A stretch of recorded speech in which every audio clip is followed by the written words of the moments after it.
आपने कभी नोटिस किया है जो लोग जेन्युइनली हमारी केयर करते हैं कभी कभी वो लोग बोरिंग लगने लगते हैं, और जो लोग हमें कंफ्यूज करते हैं उन लोग को हम भूल ही नहीं पाते।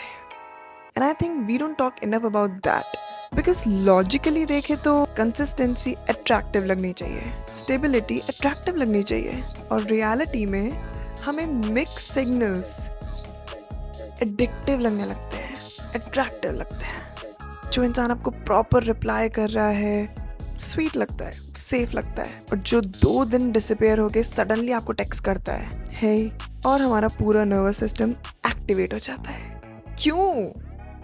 तो मेरा क्यूरियस क्वेश्चन ये है, एक नॉर्मल सा good morning text from someone that genuinely likes you, cute, simple, sweet, safe, expected, but a random unexpected text from the person who vanished for 3 days, heart attack, background music, character development. I mean, honestly, this human psychology is so dangerous, because uncertainty creates obsession. Mind आपका answer ढूंढने लगता है, वो ऐसे क्यों behave कर रहे हैं, did I do something wrong, do they still care. और फिर आपका मूड पूरा वो टाइनी टाइनी सिग्नल्स को पिक करने में लग जाता है और उस पर डिपेंड करने लगता है। Not because the relationship is deep, it's not at all, but because your brain hates unfinished stories.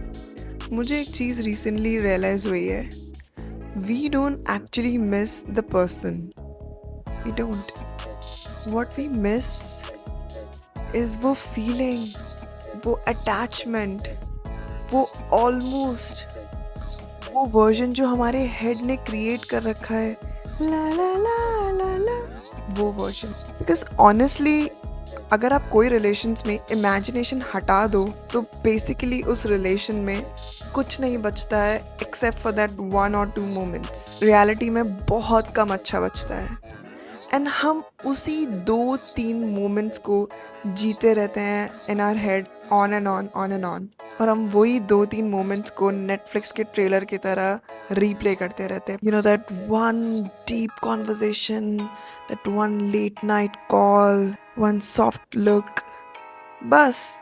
और फिर हम पूरी लव स्टोरी सेट कर लेते हैं, and the most sad thing is the other person is literally just existing. And फिर आप अपने फ्रेंड से बोलते हो you don't understand, there is something about them. Yes, the something is confusion. मुझे लगता है सबसे डेंजरस लोग टॉक्सिक लोग नहीं होते, एटलीस्ट टॉक्सिक लोग इवेंचुअली ऑब्वियस हो जाते हैं, you'll know about them, but the most dangerous लोग वो होते हैं the almost people, the maybe people, the half available people, जो बस आपको इतनी अटेंशन देंगे कि आप completely move on ना कर पाओ। you'll stay right where you are. वो कभी distant होंगे, कभी close होंगे, कभी caring होंगे, कभी cold होंगे, और हम human पेन सर्वाइव कर लेंगे। होप डेंजरस होता है। वो होप ही तो है जो बार बार आपका फ़ोन चेक करवाता है, जो ओल्ड चैट्स को रीड करता है, जो अननेसेसरी ओवर थिंकिंग करता है, मे बी, एंड वो होप ही है जो बोलता है you know may be next time it will be different. But the question is, how many times have you mistaken emotional chaos for connection or a relationship? You know what's funny? Healthy relationship, the loving relationship, actually में कभी कभार आपको boring feel करवाता है. Let me tell you why. Not because it's bad. It's absolutely not at all bad. But because peace आपको unfamiliar feel करवाता है. क्योंकि आपके नर्वस सिस्टम को तो केओस की आदत है ना, इतना पीस मिल रहा है। This is not love, we love chaos. And the right person वो आपके माइंड से नहीं खेलता, वो रैंडमली डिसअपेयर नहीं होता या आपको कॉन्स्टेंटली एंग्शियस नहीं फील करवाता। इनिशियली आपको वो एक्साइटमेंट कम लग सकता है, not because it's not real, because like I told you, anxiety loud होता है और peace quiet. And I think one of the saddest feeling is once emotionally attached रहना किसी से who never actually knew the real you. Because inconsistent love changes people. आप ज़्यादा careful हो जाते हो, ज़्यादा ओवर थिंकिंग करने लगते हो, आप ज़्यादा अवेलेबल हो जाते हो. You actually stop being you. You stop acting natural. You start performing for that person. फिर आपको एक दिन रियलाइज होता है they didn't actually rejected you, real you. Because वो तो कभी मिला ही नहीं real you से. They rejected the version of you that was trying so hard to be chosen.